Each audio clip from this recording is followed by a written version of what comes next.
Selamat datang di channel Crash Game, tempat kita ngomongin film dan game. Kali ini kita akan membahas alur cerita dari film The Apprentice. Sebelum lanjut, jangan lupa untuk like, subscribe, dan aktifkan lonceng notifikasinya agar kamu gak ketinggalan pembahasan seru seputar film dan game terbaru. Sebelum lanjut, video ini full spoiler, jadi sebaiknya tonton filmnya terlebih dahulu, atau kamu bisa menjadikan video ini sebagai referensi. Jika sudah siap, mari kita langsung masuk ke ceritanya. Kisah ini dimulai dengan Donald Trump muda berada di sebuah tempat eksklusif, ditemani seorang wanita di sisinya. Ia menunjukkan betapa istimewanya tempat tersebut dan menyebutkan banyak tokoh terkemuka yang sering berkunjung. Trump menjelaskan bahwa tempat itu dipenuhi oleh miliarder dan individu berpengaruh yang memiliki kekuatan besar dalam industri. Ketika wanita itu bertanya mengapa Trump begitu tertarik pada orang-orang seperti itu, ia menjawab bahwa ia ingin memahami keahlian yang diperlukan untuk menjadi miliarder. Trump juga menyebutkan bahwa dirinya adalah anggota termuda yang diterima di sana. Wanita tersebut kemudian pergi untuk sementara waktu, meninggalkan Trump sendirian. Saat itu, ia melihat seorang pria di seberang ruangan yang memperhatikannya. Meskipun berusaha menghindari tatapan tersebut, ia merasa sulit untuk tidak menyadarinya. Tak lama kemudian, pria itu mengirim seorang pelayan bernama Russell untuk mengundang Trump bergabung untuk makan malam. Awalnya ragu, Trump akhirnya setuju setelah mendengar lebih banyak tentang pria tersebut. Ketika Trump tiba di meja makan, pria itu menyambutnya dengan candaan untuk mencairkan suasana. Trump memperkenalkan dirinya, dan kemudian menyadari bahwa pria tersebut adalah Roy, seorang pengacara terkenal. Suasana menjadi lebih santai, dan Roy memperkenalkan Trump kepada beberapa temannya. Trump mulai merasa nyaman dengan humor sarkastik mereka dan melihat peluang untuk memperluas jaringan bisnisnya. Ia menyebutkan bahwa dirinya bekerja di bidang properti sebagai wakil presiden di organisasi keluarganya. Orang-orang di meja mengenalnya sebagai putra Fred Trump, dan Roy bercanda bahwa ayah Trump mungkin membutuhkan seorang pengacara. Trump kemudian berbicara tentang tuntutan hukum yang diajukan oleh pemerintah dan sebuah organisasi atas tuduhan diskriminasi dalam penyewaan apartemen. Ia menjelaskan bahwa pengacaranya saat itu berusaha menyelesaikan masalah tersebut melalui kesepakatan di luar pengadilan, meskipun risiko kebangkrutan tetap ada. Tanpa ragu, Roy menyarankan agar Trump mengajukan tuntutan balik dan membawa kasus ini ke pengadilan untuk membuktikan bahwa merekalah yang menjadi korban diskriminasi. Ide tersebut membuat Trump mempertimbangkan untuk mengganti pengacaranya, meskipun Roy tampak mengejek kemungkinan itu. Dalam adegan lain, Donald terlihat mengemudi melalui kota hingga tiba di salah satu properti milik perusahaannya. Di sana, ia mengetuk pintu dengan tegas untuk menagih pembayaran sewa bulanan, meskipun ia tahu para penyewa mengalami kesulitan keuangan. Tindakan ini membuat sebagian besar penghuni marah, membencinya, bahkan ada yang sampai melemparkan air panas ke arahnya. Ketika kembali ke rumah orang tuanya untuk makan malam, ayahnya berkomentar bahwa tuduhan rasis yang diarahkan kepada mereka tidak masuk akal karena mereka mempekerjakan seorang sopir berkulit hitam. Ibunya bernama Mary, meminta Fred untuk lebih berhati-hati dengan ucapannya, tetapi Donald menimpali bahwa mereka harus segera mencari cara untuk menyelesaikan tuntutan hukum tersebut. Ia yakin Roy adalah orang yang tepat untuk membantu, meskipun Fred menolak ide itu, menyebut bahwa reputasi Roy yang telah dituduh 3 kali sebelumnya bukanlah pilihan yang ideal. Fred berpendapat bahwa koneksi Roy tidak akan cukup untuk menyelamatkan mereka dari ancaman pemerintah, tetapi Donald tetap ngotot untuk bertemu dengannya. Di pagi berikutnya, Donald bersiap untuk bertemu Vic guna mendiskusikan rencana renovasi sebuah gedung mewah.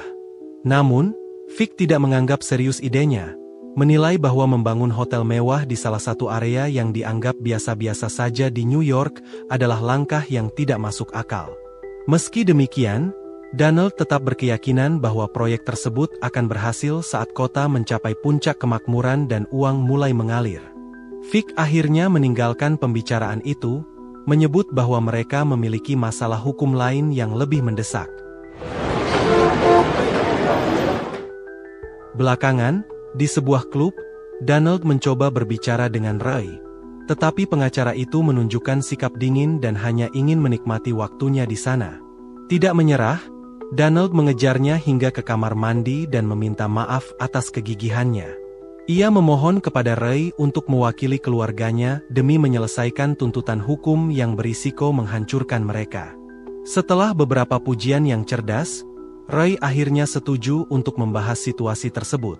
Ia menambahkan komentar bahwa kaum liberal membenci kapitalisme dan gaya hidup ala Amerika, membuat Donald semakin yakin dengan pilihannya.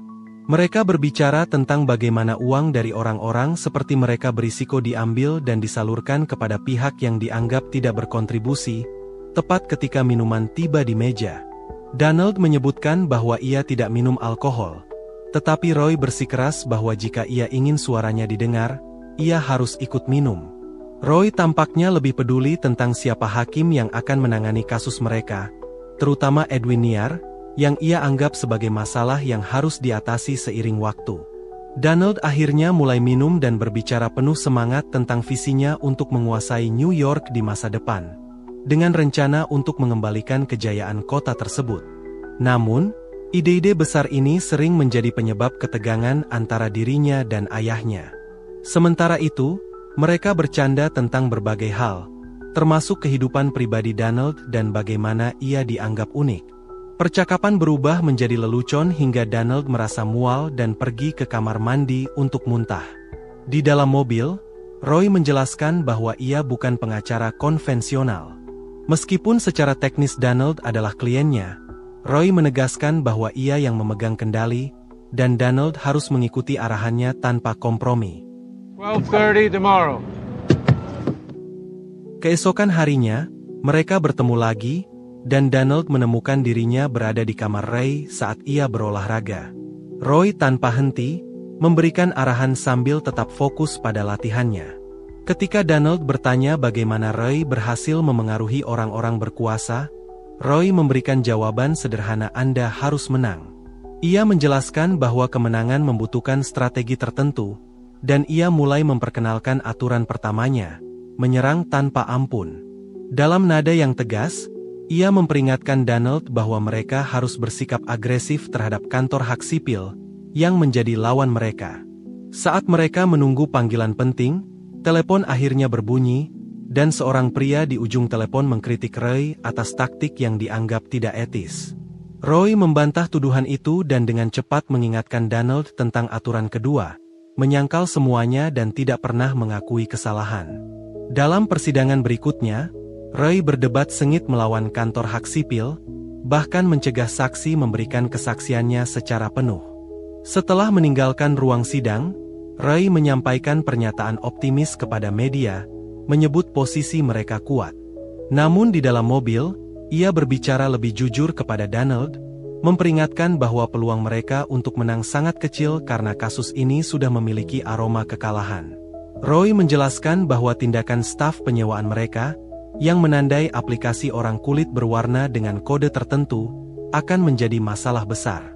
Meskipun demikian, Roy memperkenalkan aturan ketiga, jangan pernah mengakui kekalahan. Tak lama kemudian, mereka bertemu dengan Walter, seorang tokoh dari Departemen Hak Sipil.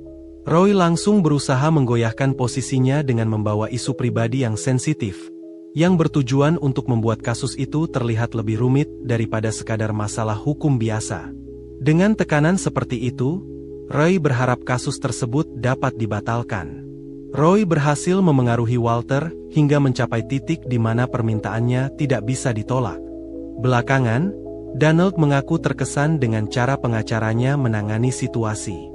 Roy mengingatkan Donald bahwa dalam permainan bisbol, orang sering mengatakan bahwa yang kamu lawan adalah bola, bukan pemain.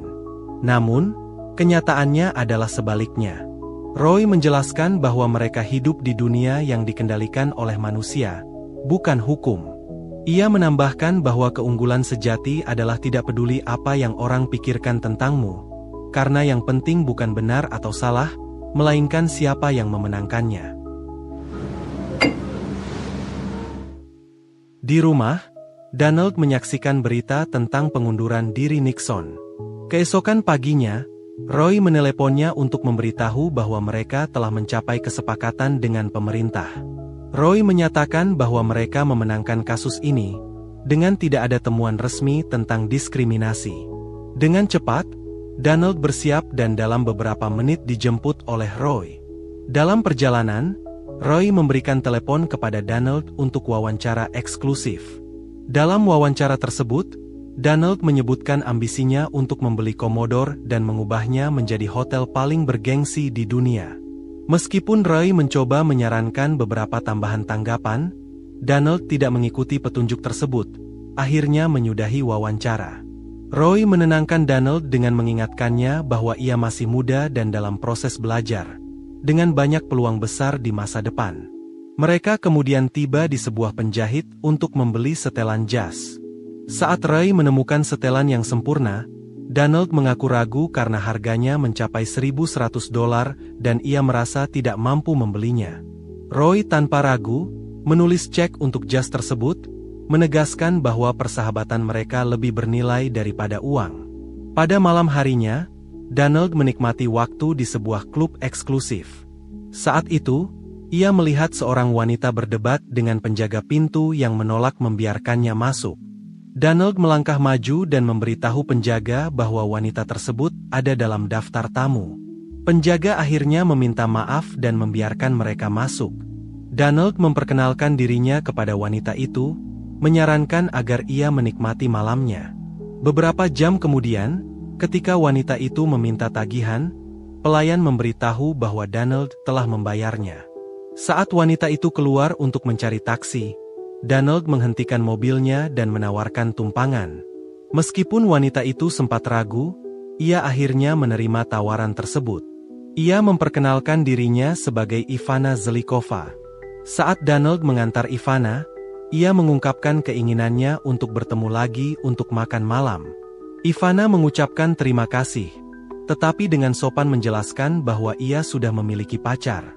Donald bercanda, menanyakan apakah pacarnya tidak mengizinkannya makan malam bersama orang lain, yang membuat Ivana tertawa sebelum mengucapkan selamat tinggal.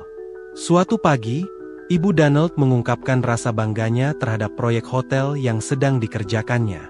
Ayahnya kemudian bergabung dalam pembicaraan, menyatakan dukungannya tetapi juga menyinggung bahwa ia ingin mengetahui rencana tersebut lebih awal.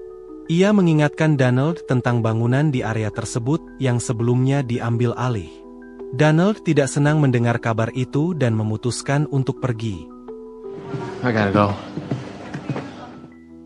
Pada malam hari, Donald mengunjungi rumah Roy, di mana Roy memperkenalkannya kepada seorang kenalan penting dan membahas jaringan kontak yang harus dijaga Donald. Roy juga menasihatinya untuk tetap fokus pada proyek Commodore, memberitahu bahwa ia telah menjadwalkan pertemuan dengan CEO Hyatt yang diterima Donald dengan rasa syukur. Malam itu berlanjut dengan percakapan dan suasana yang semakin kacau. Donald merasa tidak nyaman dan mencari Roy, tetapi mendapati pengacaranya sibuk dengan orang lain. Merasa bingung, ia memutuskan untuk pergi untuk menghindari masalah lebih lanjut. Dalam pertemuan eksklusif yang diadakan kemudian, Donald menekankan pentingnya lokasi stasiun Grand Central. Meskipun ia mengakui persaingan dari hotel lain di kota, ia yakin bahwa kunci keberhasilan adalah renovasi besar-besaran Commodore. Beberapa peserta mendukung idenya, tetapi mereka menyoroti bahwa lingkungan sekitar hotel dalam kondisi buruk, yang berarti perlu merevitalisasi seluruh area.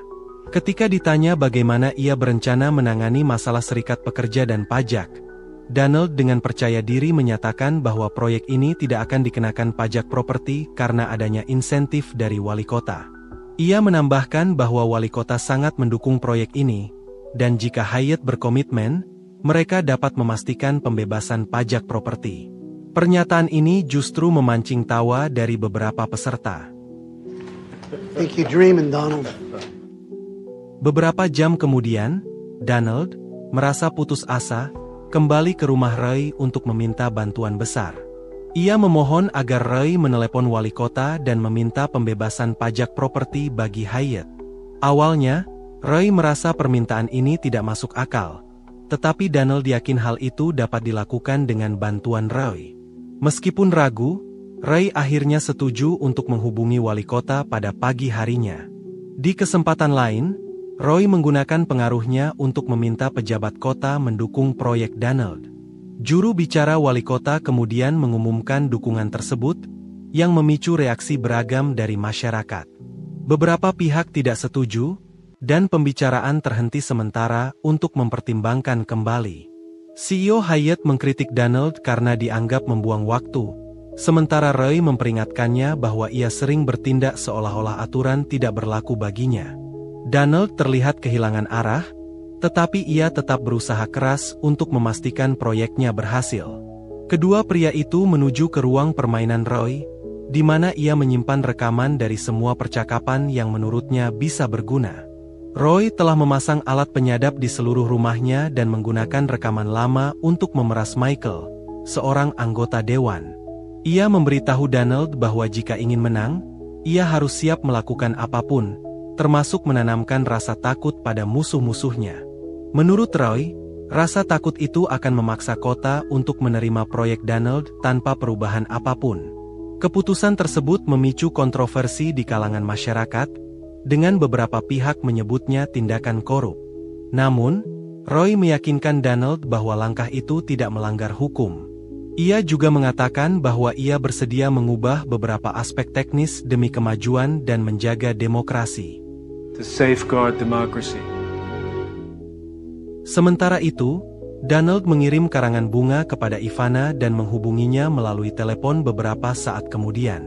Ia mengundang Ivana untuk makan malam, tetapi Ivana dengan sopan menolak. Meski tersanjung oleh pesona Donald, ia mengatakan bahwa ia harus pergi ke Aspen untuk pekerjaan dan bahwa ia sedang jatuh cinta dengan tunangannya. Percakapan pun berakhir. Di Aspen, Ivana terlihat anggun saat berpose untuk pemotretan. Tiba-tiba, Donald muncul di lokasi, memujinya atas pekerjaannya. Ia menjelaskan kehadirannya di sana dengan alasan ingin mengeksplorasi pasar real estate di Aspen. Ia kembali mengundangnya makan malam, tetapi Ivana yang memiliki rencana bermain ski setelah sesi foto, mengundang Donald untuk ikut bergabung. Ketika Donald berbalik untuk pergi, ia tergelincir di atas es, yang memecahkan suasana dengan tawa. Pada malam hari, mereka akhirnya berbicara lebih mendalam dan mulai mengenal satu sama lain. Ivana berbagi impiannya untuk memiliki lini fashion dan perusahaan desain interior sendiri. Pengakuan ini mengejutkan Donald, yang mengatakan bahwa Ivana berbeda dari wanita lain yang ia kenal karena ia tidak hanya mencari pria dan cincin pernikahan. Sambil bersulang, Donald melihat Ivana hanya meminum air. Ia menjelaskan bahwa ia tidak menyukai hal-hal yang bisa menahannya, lalu menyampaikan filosofinya tentang kehidupan. Menurutnya, ada dua tipe orang, yaitu pembunuh dan pecundang. Menjadi pembunuh berarti selalu menang. Keduanya semakin tertarik satu sama lain. Berjalannya waktu, berita melaporkan bahwa meskipun reputasi kota penuh tantangan, Donald Trump tampaknya tidak terhalang. Proyek-proyek real estate-nya terus maju. Begitu pula hubungannya dengan Ivana. Suatu hari, Donald mengunjungi Roy untuk berbincang. Ia memberitahu bahwa bisnisnya berjalan lancar dan ia telah bertemu dengan seorang wanita yang ia rencanakan untuk dinikahi. Roy terkejut, menyebut Donald gila. Ia tidak memahami alasan Donald ingin menandatangani perjanjian pernikahan yang berpotensi memberikan separuh kekayaannya kepada istrinya. Donald tidak sepenuhnya memahami situasinya, dan Roy menjelaskan bahwa pernikahan memang seperti itu, sebuah kontrak dengan konsekuensi hukum. Setelah mengerti, Donald dan Roy bertemu dengan Ivana untuk membahas perjanjian pranikah. Ivana terlihat ragu, terutama terkait klausul perceraian dalam kontrak. Roy mencoba meyakinkannya dengan pembicaraan hukum, tetapi Ivana tidak yakin. Saat Donald menyarankan mereka bisa menyelesaikan beberapa persyaratan, Ivana malah mengembalikan cincin pertunangannya, mengatakan bahwa ia tidak membutuhkan semua itu. Donald mengejarnya, berusaha membujuk Ivana untuk menandatangani perjanjian, bahkan menawarkan sejumlah besar uang sebagai imbalan. Namun, Ivana menetapkan syarat.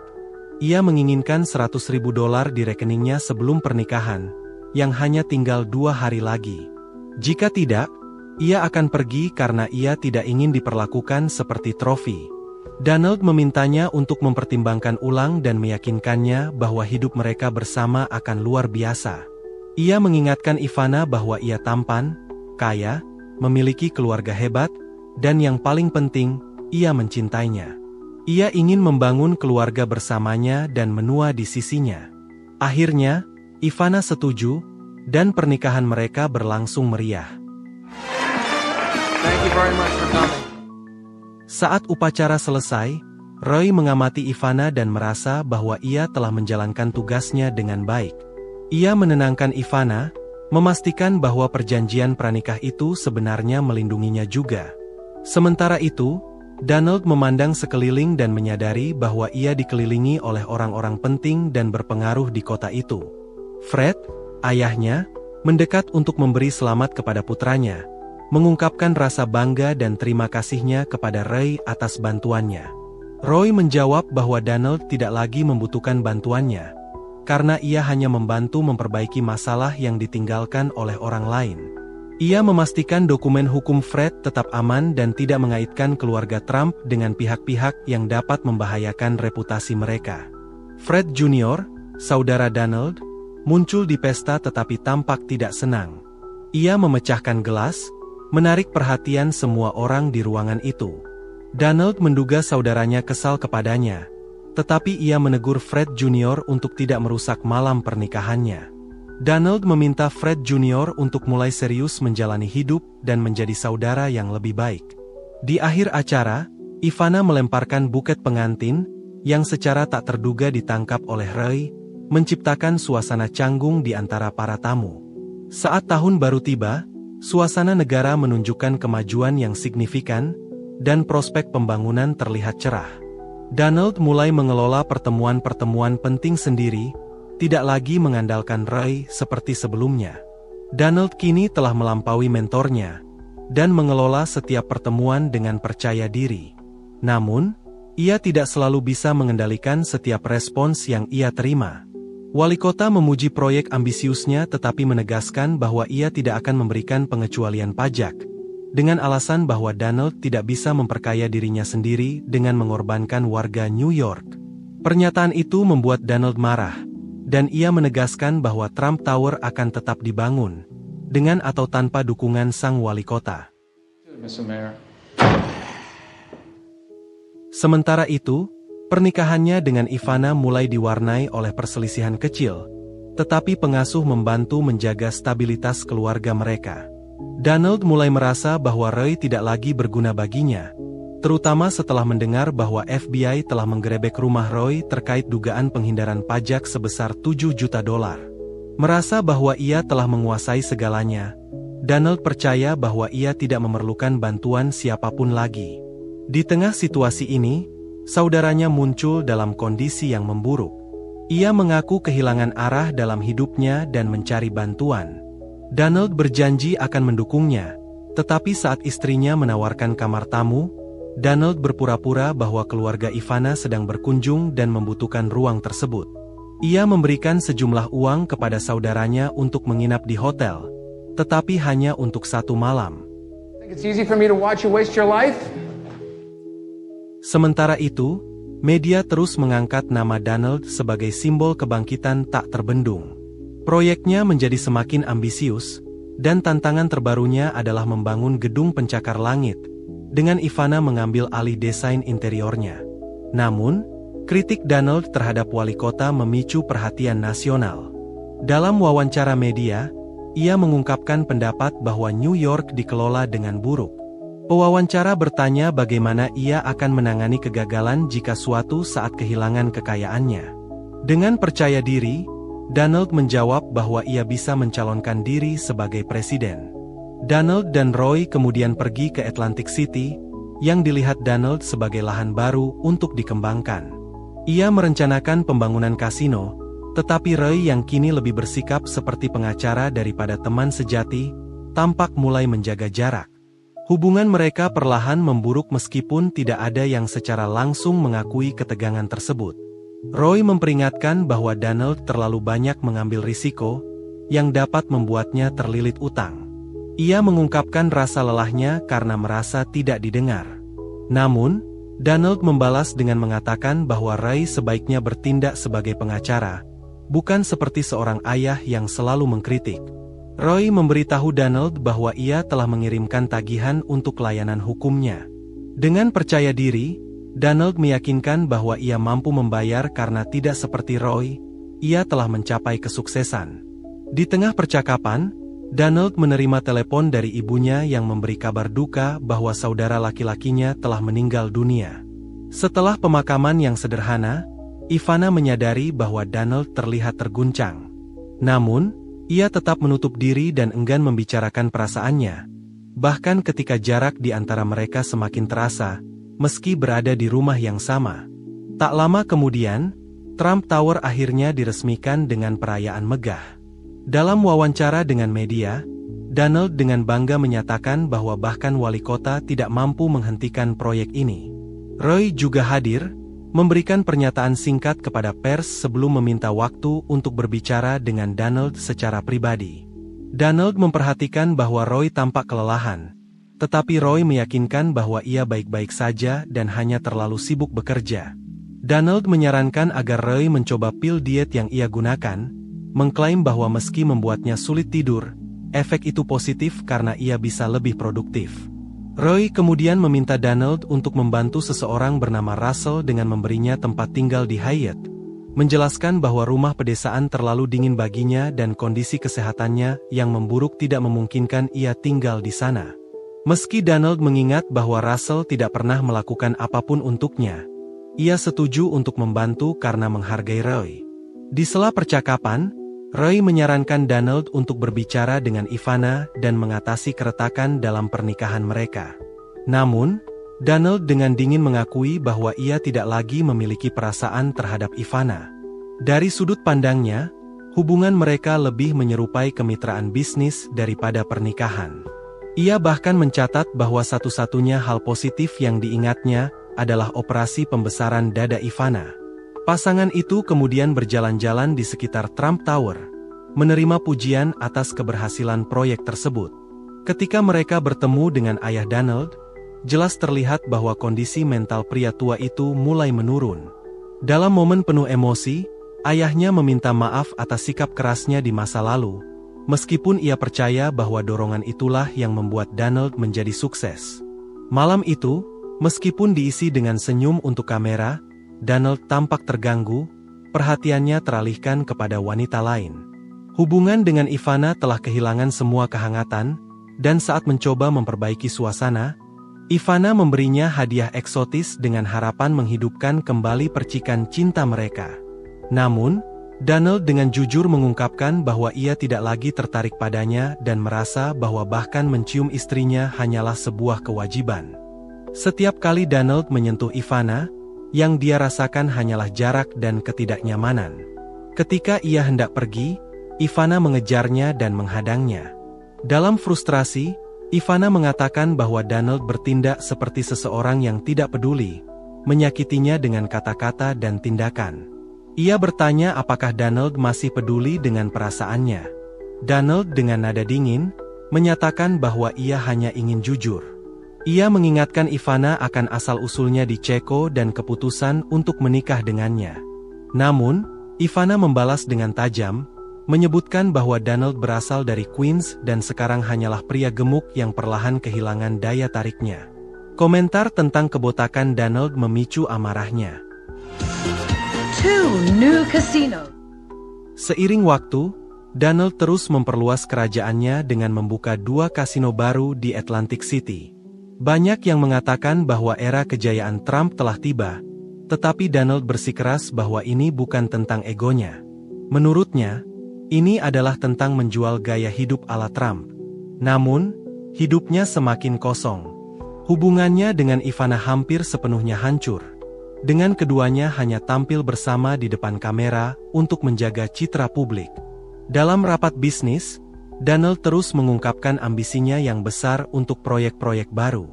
Namun, Pemberi pinjaman mengingatkannya bahwa ia memiliki hutang besar yang harus dilunasi sebelum akhir bulan. Meski begitu, Donald dengan penuh keyakinan meyakinkan mereka bahwa keuangannya stabil dan tidak ada yang perlu dikhawatirkan. Ia berbicara tentang proyek kasino besar dengan anggaran hingga $1 miliar, mengabaikan kekhawatiran mereka. Percakapan kemudian beralih ke politik, dan Roger menyarankan sebuah slogan, "Jadikan Amerika hebat lagi." Donald menganggap itu ide yang luar biasa, menyatakan cintanya pada Amerika dan keinginannya untuk melihat negara ini kembali dihormati oleh dunia. Ia mengeluhkan bagaimana negara lain sering menipu Amerika Serikat, dan menegaskan bahwa Amerika harus menjadi lebih pintar, lebih kuat, dan lebih berani, atau negara ini akan kehilangan identitasnya. Roger bertanya apakah Donald pernah berpikir untuk mencalonkan diri. Donald menjawab bahwa ia yakin dirinya akan melakukannya dengan baik, tetapi ia merasa sistem pemerintahan saat ini berpihak pada orang-orang yang ia anggap tidak kompeten. Ia mengatakan bahwa sebagian besar politisi tidak efektif, hanya pandai berbicara tanpa hasil nyata. Ia juga menyebut bahwa ia memberi mereka uang hanya untuk memastikan mereka mengikuti keinginannya. Sebelum Roger pergi, ia bertanya apakah Donald masih berhubungan dengan Roy akhir-akhir ini. Donald menjawab bahwa ia akan segera menghubunginya, tetapi Roger mendesak dengan informasi penting yang tampaknya tidak diketahui oleh Donald. Meski begitu, Donald tampak tidak terlalu peduli dengan berita tersebut. Roger memberitahu bahwa Russell didiagnosis mengidap AIDS. Beberapa saat kemudian, Trump menolak Roger dan meminta sekretarisnya, Fiona, untuk memastikan apa yang disampaikan Roy melalui telepon, karena Roy telah menelepon 3 kali selama pertemuan berlangsung. Trump bertanya pada Fiona apakah Roy terdengar sakit, dan Fiona mengatakan bahwa ia mendengar Roy batuk. Trump lalu menginstruksikan agar jika Roy menelepon lagi, ia harus diberitahu bahwa Trump tidak tersedia, tetapi jika Roy datang secara langsung, dia harus menunggu di ruang konferensi. Dalam peristiwa lain, Donald bertemu Roy di jalan. Roy marah besar karena Russell dikeluarkan dari Hotel Hyatt atas perintah Donald. Roy menuduh Donald tidak tahu berterima kasih, bahkan mengungkit bahwa Donald berutang banyak kepadanya. Donald mencoba menghindar, tetapi Roy mengingatkannya bahwa dialah yang mengajari Donald cara memanipulasi fakta. Merasa terhina, Donald menjelaskan bahwa ada keluhan tamu tentang kondisi kesehatan Russell, menunjukkan bahwa Donald tahu situasi sebenarnya tetapi memilih untuk memperingatkan Roy agar berhati-hati. Setiap kali Roy mendekatinya, Donald terlihat puas melihat Roy, yang kini hanya menjadi bayangan dari dirinya yang dulu. Roy yang marah, mencoba menyerang Donald, tetapi Donald menunjukkan bahwa kini Roy tidak lagi memiliki kekuatan seperti dahulu. Setelah itu, Donald kembali ke rumah keluarganya dan mendapati ayahnya sudah kehilangan sebagian kejernihan pikirannya. Donald memperkenalkan Irwin, seorang ahli yang dipekerjakannya untuk menggantikan peran Roy. Ia menjelaskan bahwa mereka memiliki peluang investasi yang dapat mengurangi pajak keluarga. Dengan tanda tangan ayahnya, Donald akan menjadi wali atas dokumen tersebut, yang memungkinkan pengelolaan pajak lebih efisien. Ketika Mary masuk dengan membawa teh, Donald meminta agar ia membaca surat kabar di lain waktu. Namun, Mary segera menyadari bahwa dokumen yang ditandatangani berpotensi membahayakan hak saudara-saudaranya. Donald menjelaskan bahwa langkah itu penting untuk mendapatkan pinjaman dengan agunan dan mengatasi permasalahan finansial dengan para bankir Taiwan. Mary menyadari bahwa Fred karena usianya, tidak sepenuhnya memahami implikasi dokumen yang ia tanda tangani. Donald merasa frustrasi dan mulai berbicara dengan nada tinggi, menyatakan bahwa hanya dia yang peduli untuk menjaga keluarga. Ibunya yang sudah tidak tahan, akhirnya menyuruh Donald keluar dari rumah. Saat berkonsultasi dengan dokternya, ia diberitahu bahwa ia harus berhenti mengonsumsi pil yang selama ini diminumnya. Pil tersebut ternyata bukan vitamin, melainkan amfetamin yang menyebabkan efek samping serius, termasuk disfungsi ereksi. Namun, Donald meyakini masalah sebenarnya adalah bahwa ia perlu terus menurunkan berat badan dengan pil itu. Ia menolak untuk berolahraga, dengan alasan bahwa tubuh seperti baterai yang tidak boleh dihabiskan. Dokternya menyarankan alternatif berupa operasi untuk menghilangkan lemak di perut dan mengatasi kerontokan rambut. Meskipun enggan, Donald mulai menyadari bahwa ia tidak bisa menghindari tanda-tanda penuaan. Ia juga bertanya kepada dokter tentang AIDS.